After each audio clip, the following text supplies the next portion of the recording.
आंखों में प्यार, हाथों में मेहंदी और चांद को निहारती महिलाओं की ये तस्वीरें प्रदेश के अलग अलग जिलों से सामने आई हैं। अखंड सुहाग के पर्व और सुख समृद्धि के इस उत्सव पर महिलाएं दिन भर निर्जला उपवास पर रहीं और फिर चंद्रोदय के समय पति के हाथ से पानी पीकर उन्होंने अपना व्रत खोला। पति की सलामती के लिए कठिन तप करने वाली महिलाओं की इस पर्व से आस्था और विश्वास दोनों जुड़े हुए हैं। अलग अलग जगहों की राजस्थान की तस्वीरें, जयपुर, भीलवाड़ा, बूंदी, नागौर, श्रीगंगानगर, उदयपुर की, जहां पर तमाम जगहों पर महिलाओं ने दिन भर व्रत रखा, पति की सलामती की कामना की और साथ ही चौथ माता की कहानी सुनी, पूजा अर्चना की गई। तो हर्षोल्लास के साथ करवा चौथ का पर्व मनाया गया। तो वहीं बॉलीवुड सितारों ने भी जोर शोर से करवा चौथ का त्योहार मनाया। सजे धजे बॉलीवुड के स्टार्स आज पूरी तरह से नजर आए, चाहे मुंबई की तस्वीरों की बात करें या दिल्ली की। मनोज तिवारी से लेकर के फिल्मी दुनिया के सितारे, तमाम जगहों पर हर्षोल्लास के साथ करवा चौथ का पर्व मनाया गया।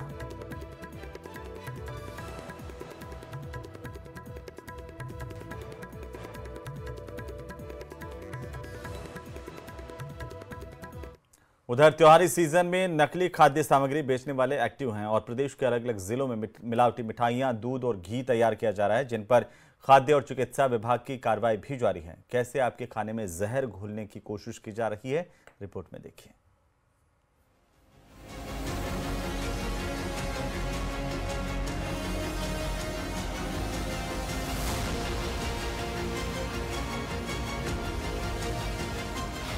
मिठाई में मिलावट, सेहत पर वार, जहर बेचने वालों से सावधान, मिलावटखोरों पर एक्शन जारी।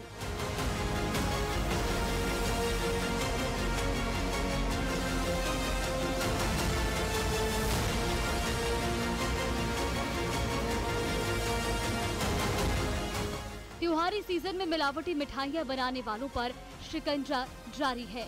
झुंझुनू में एक स्वीट हाउस पर खाद्य विभाग की टीम ने छापा मारा। इस दौरान भारी मात्रा में मिलावट का खुलासा हुआ।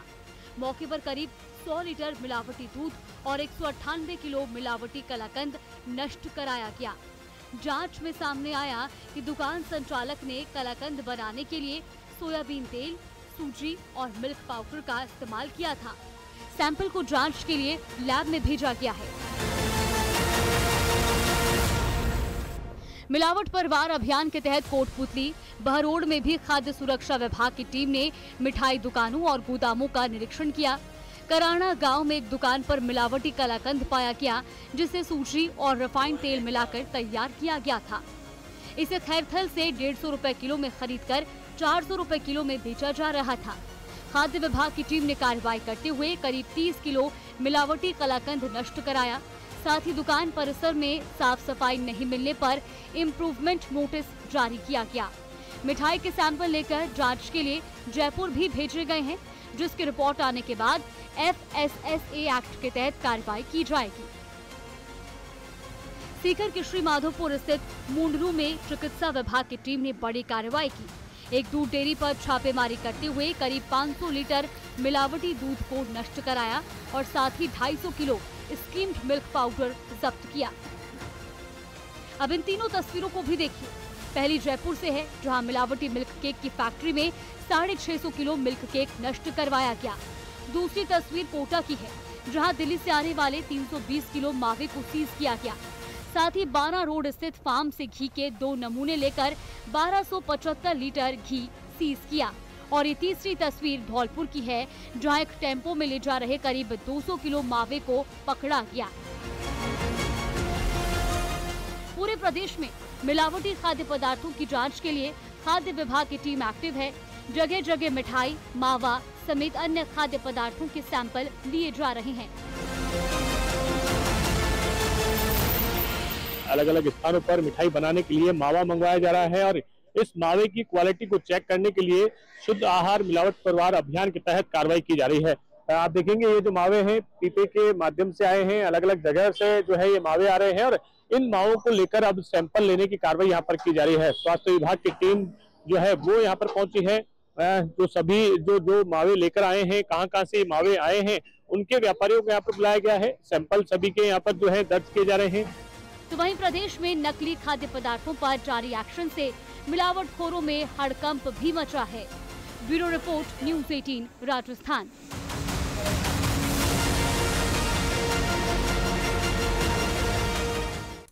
और इसी बीच अलवर से बड़ी खबर, जहां पर युवकों पर कुछ लोगों ने लाठी डंडों से हमला किया है और इस हमले में घायल युवक की अस्पताल में इलाज के दौरान मौत हो गई। मौत के बाद परिजनों ने अस्पताल में हंगामा किया। डॉक्टर की लापरवाही से मौत होने की बात परिजन कह रहे हैं। दूसरे भाई विक्की मल्होत्रा के हाथ में फ्रैक्चर हुआ है। आरोप ये लगाया कि डॉक्टर की लापरवाही से ये मौत हुई है। अलवर से इस वक्त की सबसे बड़ी खबर, जहां घटना स्थल पर बचाने आए भाई करण मल्होत्रा के सिर में भी रॉड मारी है बदमाशों ने। दूसरे भाई विक्की मल्होत्रा के हाथ में फ्रैक्चर हो गया। सीसीटीवी फुटेज भी वायरल हो रहे हैं। फुटेज में 2-3 लोग हाथ में डंडे लेकर भागते दिखाई दिए हैं। चिंटू मल्होत्रा नाम का शख्स अपनी पत्नी बच्चों के साथ गाड़ी से लौट रहा था। जानकारी के मुताबिक अपने घर बख्तल चौकी स्थित ICICI बैंक के पास जब ये पहुंचा, पहले से घात लगाए बैठे एक समुदाय के 10 से 15 लोगों ने अचानक उसकी गाड़ी को घेरकर लाठी पर से लोहे की रॉड और देसी कट्टे से हमला किया उस पर, चिंटू मल्होत्रा पर। वहीं MIA पुलिस ने कहा कि कुछ लोगों को इसे लेकर हिरासत में लिया गया। युवक पर कुछ लोगों द्वारा लाठी डंडों से हमला किया गया था। आखिरकार अस्पताल में उसे मृत घोषित कर दिया गया और इलाज के दौरान उसकी मौत हो गई। इसी को लेकर के परिजनों ने आक्रोश प्रकट किया है। मेरे पास सुनो, कुछ बताया नहीं कुछ, और उसके बाद एकदम मृत घोषित, ये जी ले जाओ।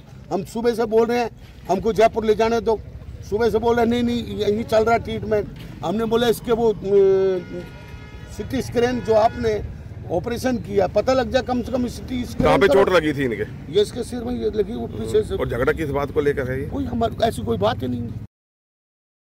उत्तर प्रदेश के सभी 65,000 सरकारी स्कूल इस बार दिवाली पर जगमग होंगे। रोशनी और दीपदान की खास तैयारी प्रदेश के सरकारी विद्यालयों में शुरू कर दी गई है। शिक्षा मंत्री मदन दिलावर ने कहा कि इसे लेकर प्रदेश के सभी सरकारी विद्यालयों में आदेश जारी किए गए हैं। साथ ही रंग रोगन से लेकर रोशनी के लिए बजट भी जारी किया गया है। शिक्षा मंत्री मदन दिलावर ने कहा कि पहली बार इस तरह का नवाचार किया गया, जब अन्य सरकारी भवनों की तरह प्रदेश का हर सरकारी विद्यालय दिवाली पर स्वदेशी रोशनी से जगमग इस बार होगा। तो सरकारी जानकारी के अनुसार सभी विद्यालयों में दीपोत्सव मनाया जाएगा और रोशनी की जाएगी। लेकिन आपको जानकारी दे दूं, रोशनी भी स्वदेशी होगी, यानी लाइटिंग होगी, उसमें लाइट उपयोग की जाएगी, वो स्वदेशी ही उपयोग की जाएगी।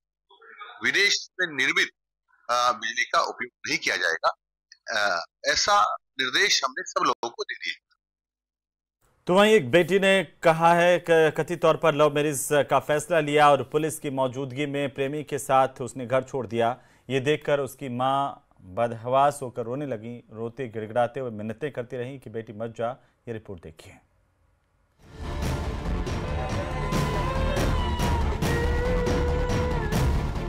ये विलाप, रुदन और छोड़कर ना जाने की गुहार, वो बदनसीब मां लगा रही है जिसकी बेटी ने अपने प्रेमी के साथ रहने के लिए उसे अकेला छोड़ दिया। दर्द ऐसा कि मां का कलेजा फट पड़े, लेकिन बेटी के चेहरे पर एक शिकन तक नहीं। ये वीडियो है जोधपुर जिले के ओसियां उपखंड का, जहां लड़की ने लव मैरिज करने का फैसला लिया, प्रशासन से संरक्षण मांगा और अधिकारियों की मौजूदगी में घर छोड़ दिया। कंधे पर बैग लेकर जब बेटी घर से निकली तो हर तरफ मातम पसर गया। मां फूट फूट कर रोने लगी और बेटी से नहीं जाने की मिन्नत करती रही।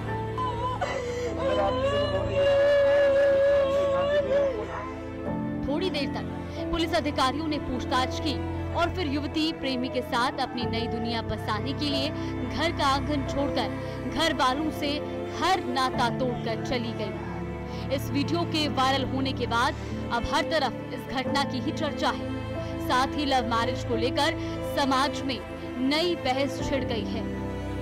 मामले में पुलिस का कहना है कि युवती बालिग है और उसकी इच्छा के अनुसार कानूनी प्रक्रिया अपनाई गई है। न्यूज़ 18 राजस्थान के लिए जोधपुर से चंद्रशेखर व्यास की रिपोर्ट।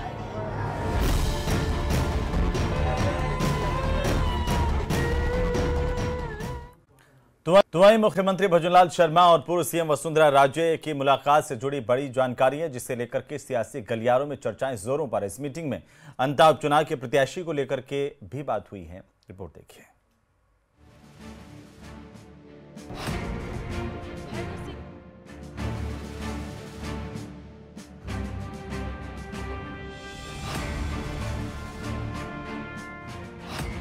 अंता में कौन होगा बीजेपी प्रत्याशी? वसुंधरा राजे के करीबी को मिलेगा टिकट? सियासी मुलाकात के क्या है मायने? मुख्यमंत्री भजनलाल शर्मा ने पूर्व सीएम वसुंधरा राजे से मुलाकात की। 13 नंबर बंगले पर हुई मीटिंग में मुख्यमंत्री के साथ प्रदेश अध्यक्ष मदन राठौड़ भी मौजूद रहे। कहा जा रहा है कि इस मुलाकात में अंतर उपचुनाव को लेकर चर्चा हुई है और अब जल्द बीजेपी अपने प्रत्याशी का ऐलान कर सकती है। इससे पहले बीजेपी से विधायक रहे कंवरलाल मीणा वसुंधरा राजे के करीबी रहे हैं। उनकी विधायकी निरस्त होने के बाद ही अंतर में उपचुनाव हो रहे हैं। कांग्रेस ने यहां प्रमोद जैन भाया को अपना प्रत्याशी बनाया है और नरेश मीणा ने निर्दलीय ताल ठोकी है। अब इंतजार है बीजेपी प्रत्याशी के नाम के ऐलान का।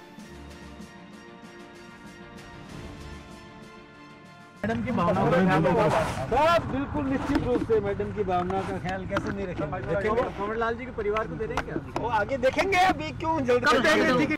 सूत्रों के अनुसार बीजेपी अंतर उपचुनाव में प्रभुलाल सैनी या कंवरपाल मीणा के परिवार में से किसी को टिकट दे सकती है। कंवरपाल मीणा की पत्नी भगवती मीणा के नाम की भी चर्चा है। पिछले 4 चुनावों में बीजेपी और कांग्रेस ने 2-2 बार इस सीट पर अपना कब्जा जमाया है। 2008 में कांग्रेस के प्रमोद भाया ने यहां जीत दर्ज की और 2013 में बीजेपी के प्रभुलाल सैनी विजयी हुए। साल 2018 में प्रमोद जैन भाया फिर कांग्रेस से जीते, जबकि 2023 में बीजेपी के कंवरलाल मीणा ने जीत दर्ज की। अंतर विधानसभा सीट के लिए 11 नवंबर को वोटिंग और 14 नवंबर को काउंटिंग होगी। इसके लिए प्रत्याशी 13 अक्टूबर से नामांकन कर सकते हैं। इस बार अंतर का चुनाव बेहद रोचक हो सकता है।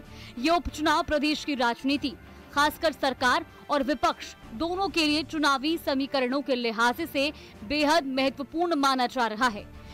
अंतर विधानसभा सीट पर उपचुनाव होना है और कांग्रेस ने अपना कैंडिडेट उतार दिया है, लेकिन बीजेपी के कैंडिडेट पर अभी जो है मंत्रणा और राय मशवरे का जो है सलाह मशवरे का दौर अभी जारी है। जो राय है, उनके जो सलाह है वो पार्टी के लिए काफ़ी मायने रखती है और वो पार्टी की सीनियर नेता है, इसलिए उनसे राय मशवरा करना इस बारे में ज़रूरी है और वो उनसे मिलकर यहाँ से जो है बाहर निकले थे। और फिलहाल जो है ये तय हालांकि नहीं हो पाया है कि कौन इसका प्रत्याशी होगा अंतर सीट से, लेकिन मदन राठौड़ ने ये साफ कर दिया है कि अगले 2 दिनों में जो है प्रत्याशी तय कर लिया जाएगा और उसके बाद आगे की रूपरेखा जो है चुनाव की बनाई जाएगी। कैमरामैन दिलीप चेची के साथ हितेंद्र शर्मा, न्यूज़ 18 राजस्थान। वहीं 12 की अंतर सीट पर उपचुनाव को लेकर सियासी सरगर्मियां बढ़ गई हैं और अब प्रमुख पार्टियों में आरोप प्रत्यारोप का दौर शुरू हो गया है। एक तरफ बीजेपी ने कांग्रेस प्रत्याशी पर बड़ा हमला बोला, तो वहीं प्रमोद जैन भाया ने भी बीजेपी सरकार पर जोरदार पलटवार किया। रिपोर्ट देखिए।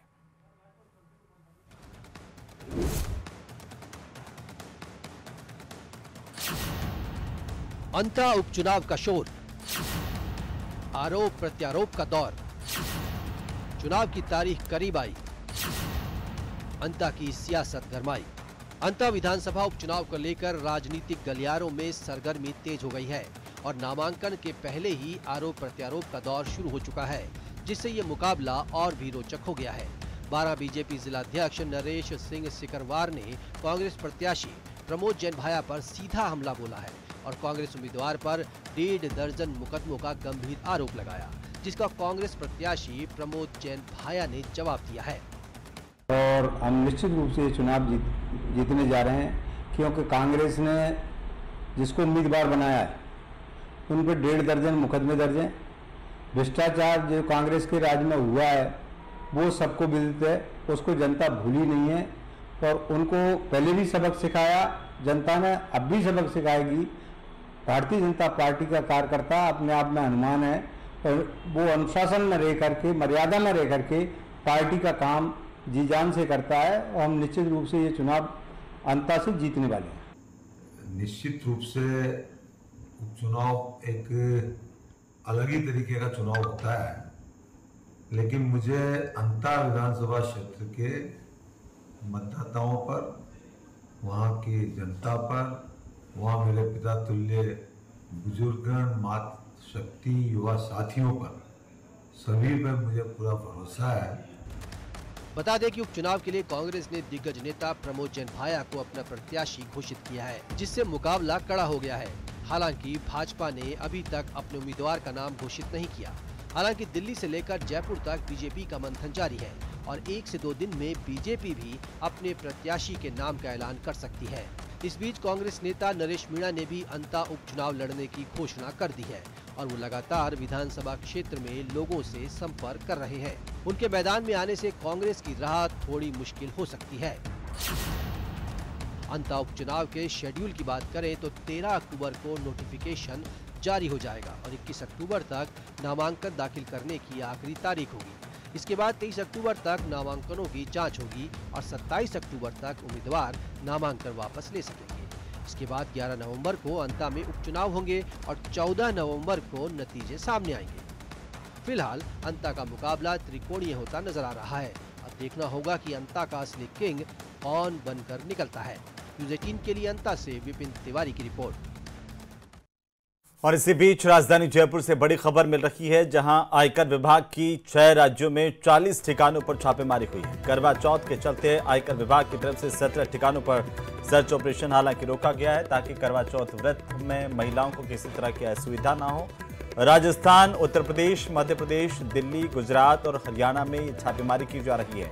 राजस्थान में जयपुर, उदयपुर, डूंगरपुर में छापेमारी आईटी की तरफ से की जा रही है। और बड़ी जानकारी इस वक्त की, जयपुर में करीब 11 ठिकाने ऐसे हैं जहां पर आयकर विभाग की कार्रवाई इस वक्त चल रही है।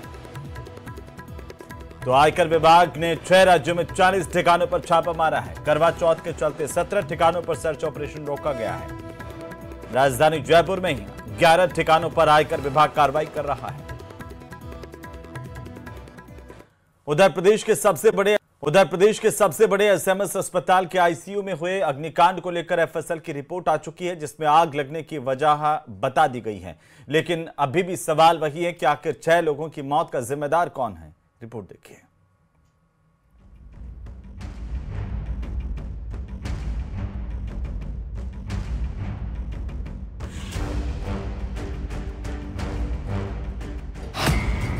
एसएमएस अग्निकांड पर बड़ा खुलासा। रिटर्न एयर से भड़की आग, धुएं में घुटा दम। सिस्टम की लापरवाही जिम्मेदार कौन? प्रदेश के सबसे बड़े एसएमएस अस्पताल के आईसीयू में हुए अग्निकांड में 6 लोगों की मौत को लेकर मचा बवाल। सरकार पूरे मामले में एक तरफ एक्शन ले रही है। अब जैसे जैसे जांच आगे बढ़ रही है, सिस्टम की लापरवाही जग जाहिर हो रही है, क्योंकि एफएसएल लैब की जो रिपोर्ट सामने आई है उससे साफ पता चल रहा है कि ये अग्निकांड डिपार्टमेंट और सिस्टम की सामूहिक विफलता का नतीजा है। क्योंकि ट्रॉमा सेंटर में लगी आग को लेकर एफएसएल के रिपोर्ट में आग लगने का कारण शॉर्ट सर्किट बताया गया है, जिसमें कहा गया है कि आग नीचे से ऊपर की ओर नहीं बल्कि फॉल सीलिंग के हिस्से में पहले फैली, जो एसी के इंडोर यूनिट और डक्ट के बीच रिटर्न एयर से भड़क गई और स्टोर रूम में खुले में रखे स्प्रिट और कार्टन जलने से आईसीयू में गैस भर गई। एफएसएल की रिपोर्ट में बताया गया है कि इस दौरान कार्बन मोनोऑक्साइड, कार्बन डाइऑक्साइड जैसी गैसें निकली, जिनसे मरीजों को दम घुटने जैसी स्थिति का सामना करना पड़ा। On the face of it वो इलेक्ट्रिकल आग लगी है, क्योंकि उसमें क्या है, धुआं बहुत ज्यादा हुआ है। मैं जब खुद गया था तो जो ये वाइल होती है ना छोटी, जिसमें अपन सैंपल ये अपना ब्लड सैंपल और ये लेते हैं, वो छोटी छोटी प्लास्टिक की वाइल जो टेबलों में पड़ी थी वो पिघली नहीं, ठीक है ना। इसका जो तो बेसिक था, स्मोक जो था, स्मोक होता है वो ज्यादा वायरिंग जलने से स्मोक होता है। रिपोर्ट में वही बात बताई गई है जो प्रत्यक्षदर्शियों ने भी बताई थी। 12 साल पुरानी वायरिंग में हुई स्पार्किंग की आग की वजह बताई गई, लेकिन अब जरूरत बहानों की नहीं, व्यवस्था सुधार की है, क्योंकि इस हादसे से पहले जिस इंजीनियर ने अस्पताल प्रशासन को खतरे की चेतावनी दी थी, अब उसी इंजीनियर को निलंबित कर दिया गया। सस्पेंड किए गए इंजीनियर एक्सीएन मुकेश सिंघल ने हादसे से कई दिन पहले ही ट्रॉमा सेंटर की इलेक्ट्रिकल सिस्टम में खामियों को लेकर अस्पताल प्रशासन को सचेत किया था। बावजूद इसके शायद किसी ने ध्यान नहीं दिया, क्योंकि अगर किसी ने ध्यान दिया होता तो ये हादसा न होता।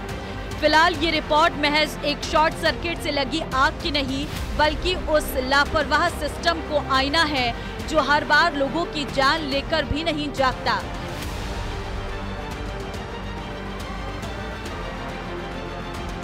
खुद चिकित्सा एवं स्वास्थ्य मंत्री गजेंद्र सिंह खीवसर ने आला अधिकारियों के साथ में मामले में गठित की गई कमेटी को भी बुला करके एक तमाम फैक्ट फाइंडिंग कमेटी की बैठक रखी है। रिव्यू किया जाएगा। उन्होंने स्पष्ट कर दिया है कि पूरे घटनाक्रम में किसी को भी बख्शा नहीं जाएगा।